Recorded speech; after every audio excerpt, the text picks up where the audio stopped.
પક્ષીઓ ચણ માટે અહીંયા આવ્યા છે, ચણની વાત જોઈ છે. અને એક કવિએ સરસ ગાયું છે, જૈનમાં એ જવાનો કુદરતનો છે આ ક્રમ.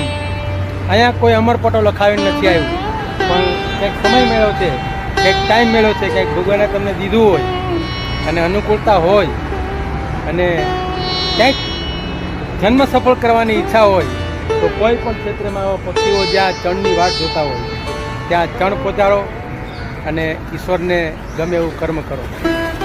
તો ગંગા સતીને પાનભાઈના ભજનમાં કીધું છે કે સદગુરુને પૂછીને પગલાં ભરવા, રહેવું થઈ ગુરુના દાસ. તો ગુરુના વચન, ગુરુનો સંદેશ, ગુરુની એક જ ઈચ્છા હોય છે કે જીવ માત્ર એકબીજાનું કલ્યાણ કરે, સેવા કરે, પણ વિવેક રાખીને.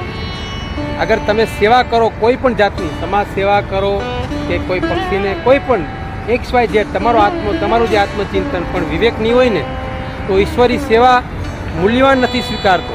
સેવા તો તમારી સ્વીકારે જ છે, પણ વિવેક દ્વારા કરેલી સેવા ઈશ્વર બહુ રાજી થાય છે, 100% પાસ.